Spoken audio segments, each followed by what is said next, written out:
ಪ್ರಭುವಿನ ಆಗಮನ ಬೆಳಗಲಿ ನಮ್ಮ ಮನ. ರಕ್ಷಕರೇ ಲೋಕಕ್ಕಾಗಮಿಸಿ ನವೀಕೃತಗೊಳಿಸಿರಿ ಸೃಷ್ಟಿಯನು ಎಂಬ ಹಾಡು ಆಗಮನ ಕಾಲದಲ್ಲಿ ಪದೇ ಪದೇ ನಮ್ಮ ಕಿವಿಗೆ ಬೀಳುತ್ತಿರುತ್ತದೆ.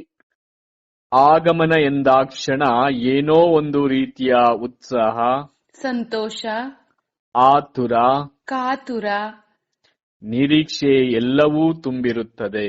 ಧರ್ಮಸಭೆಯಲ್ಲಿ ಆಗಮನ ಕಾಲಕ್ಕೆ ವಿಶೇಷ ಅರ್ಥ ಹಾಗೂ ವಿಶೇಷ ಸ್ಥಾನ. ಆಗಮನ ಕಾಲದಲ್ಲಿ 4 ಭಾನುವಾರಗಳಿವೆ.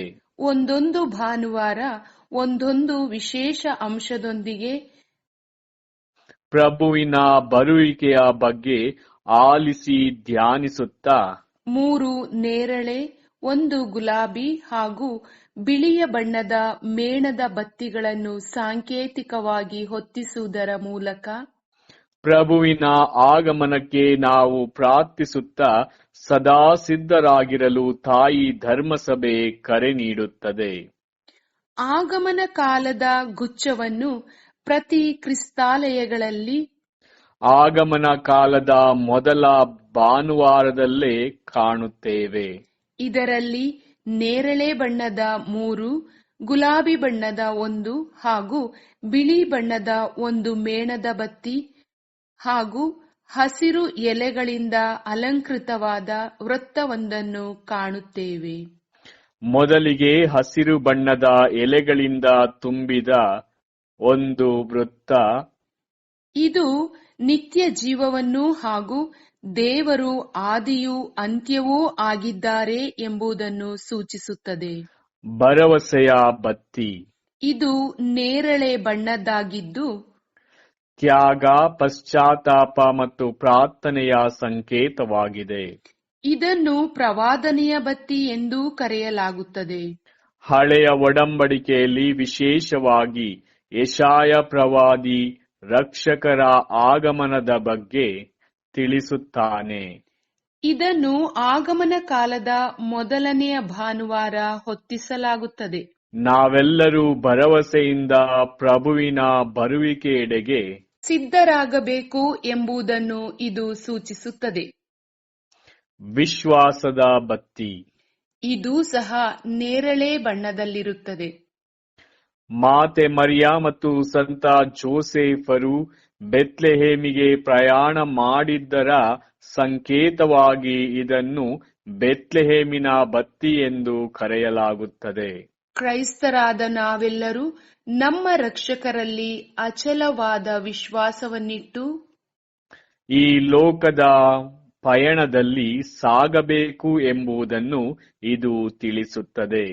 ಇದನ್ನು ಆಗಮನ ಕಾಲದ 2ನೆಯ ಭಾನುವಾರ ಬೆಳಗಿಸಲಾಗುತ್ತದೆ. ಸಂತೋಷದ ಬತ್ತಿ, ಇದು ಗುಲಾಬಿ ಬಣ್ಣದ್ದಾಗಿರುತ್ತದೆ. ಈಗಾಗಲೇ ನಾವು ಆಗಮನ ಕಾಲದ ಅರ್ಧ ದಾರಿಯನ್ನು ಸಾಗಿದ್ದೇವೆ. ಕ್ರಿಸ್ತ ಜಯಂತಿಗೆ ಹತ್ತಿರವಾಗುತ್ತಿದ್ದೇವೆ ಎಂಬುದನ್ನು ಇದು ತಿಳಿಸುತ್ತದೆ. ಇದನ್ನು ಗೌದಾತೆ ಭಾನುವಾರ ಎಂದು ಕರೆಯಲಾಗುತ್ತದೆ. ನಮ್ಮ ರಕ್ಷಕರು ನಮ್ಮ ಜೊತೆಗಿರುವಾಗ ಬಾಳಲ್ಲಿ ಸದಾ ಸಂತೋಷವೇ ತುಂಬಿರುತ್ತದೆ. ನಾವು ಅವರೊಂದಿಗೆ ಹೆಜ್ಜೆ ಹಾಕಬೇಕು ಎಂಬುದರ ಅರಿವನ್ನು ಇದು ಮೂಡಿಸುತ್ತದೆ. ಇದನ್ನು ಆಗಮನ ಕಾಲದ 3ನೇ ಭಾನುವಾರ ಹೊತ್ತಿಸಲಾಗುತ್ತದೆ. ಹಾಗೂ ಈ ಭಾನುವಾರ ಮಾತ್ರ ತಾಯಿ ಧರ್ಮಸಭೆ ಯಾಜಕರಿಗೆ ಗುಲಾಬಿ ಬಣ್ಣದ ವಸ್ತ್ರವನ್ನು, ಪೂಜಾ ಬಟ್ಟೆಯನ್ನು ಧರಿಸಲು ಅವಕಾಶ ನೀಡುತ್ತದೆ. ಶಾಂತಿಯ ಬತ್ತಿ, ಇದು ನೇರಳೆಯ ಬಣ್ಣದಲ್ಲಿರುತ್ತದೆ. ರಕ್ಷಕ ಜನಿಸಿದಾಗ ದೂತರು ಕುರುಬರಿಗೆ ಶಾಂತಿಯ ಸಂದೇಶವನ್ನು ಸಾರಿದ್ದನ್ನು ಇದು ತಿಳಿಸುತ್ತದೆ. ಆ ಕುರುಬರಂತೆ ದೀನರಾಗಿ ನಮ್ಮನ್ನೇ ನಾವು ತಗ್ಗಿಸಿಕೊಂಡು ಪ್ರಭುವಿನ ಶಾಂತಿಯನ್ನು ನಮ್ಮದಾಗಿಸಿಕೊಳ್ಳಲು ಇದು ಆಹ್ವಾನಿಸುತ್ತದೆ. ಇದನ್ನು ಆಗಮನ ಕಾಲದ 4ನೇ ಅಂದರೆ ಕೊನೆಯ ಭಾನುವಾರ ಹೊತ್ತಿಸಲಾಗುತ್ತದೆ. ಪ್ರೀತಿಯ ಬತ್ತಿ. ಇದು ಬಿಳಿಯ ಬಣ್ಣದಾಗಿರುತ್ತದೆ. ಇದು ಕ್ರಿಸ್ತರ ಬದುಕಿನ ಸಂಕೇತವಾಗಿದೆ.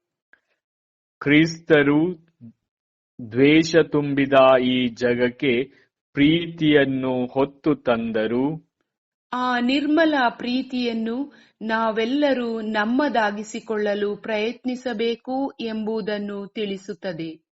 ಇದನ್ನು ಕ್ರಿಸ್ತ ಜಯಂತಿಯ ಮಧ್ಯರಾತ್ರಿಯ ಬಲಿಪೂಜೆಯ ವೇಳೆಯಲ್ಲಿ ಬೆಳಗಿಸಲಾಗುತ್ತದೆ.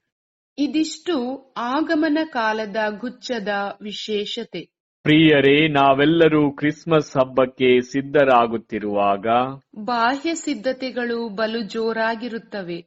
ಆಧ್ಯಾತ್ಮಿಕ ಸಿದ್ಧತೆಗೆ ನಾವೆಷ್ಟು ಆಸಕ್ತಿ ವಹಿಸಿದ್ದೇವೆ ಎಂದು ನಮ್ಮನ್ನು ನಾವೇ ಪ್ರಶ್ನಿಸಿಕೊಳ್ಳೋಣ. ಕಂದ ಕ್ರಿಸ್ತ ಮೊದಲಿಗೆ ನಮ್ಮ ಹೃದಯದಲ್ಲಿ ಜನಿಸಿ ಬರಲಿ. ಆ ಕಂದನಿಗೆ ಬಾಹ್ಯ ಸಿದ್ಧತೆ, ಬಾಹ್ಯ ಆಚರಣೆಗಳು ಬೇಕಾಗಿಲ್ಲ. ಅವರಿಗೆ ಬೇಕಾಗಿರುವುದು ಶುದ್ಧ ಮನ, ನಿರ್ಮಲ ಹೃದಯ, ಕಪಟವಿಲ್ಲದ ಮಾನವ. ಅಲ್ಲಿ ಮಾತ್ರ ಕ್ರಿಸ್ತ ಬಂದು ನೆಲೆಸಲು ಸಾಧ್ಯ.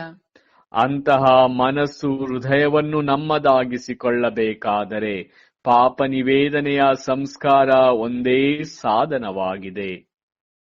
ಈ ಆಗಮನ ಕಾಲದಲ್ಲಿ ಅದನ್ನು ನಮ್ಮದಾಗಿಸಿಕೊಂಡು ನಗು ನಗುತ್ತಾ ಕಂದ ಕ್ರಿಸ್ತನನ್ನು ಹೃದಯದ ಗೋದಲಿಯಲ್ಲಿ ಮಲಗಿಸಿ ಜೋಪಾನ ಮಾಡಲು ಸಿದ್ಧರಾಗೋಣ. ಸರ್ವಶಕ್ತ ದೇವರು ನಮ್ಮೆಲ್ಲರನ್ನೂ ಈ ಆಗಮನ ಕಾಲದಲ್ಲಿ ಮುನ್ನಡೆಸಿ ಕಂದ ಕ್ರಿಸ್ತ ನಮ್ಮ ಹೃದಯದಲ್ಲಿ ಜನಿಸುವಂತೆ ನಮ್ಮನ್ನು ಹರಸಿ ಆಶೀರ್ವದಿಸಲಿ ಎಂದು ನಾವೆಲ್ಲರೂ ಜೊತೆಗೂಡಿ ಪ್ರಾರ್ಥಿಸೋಣ.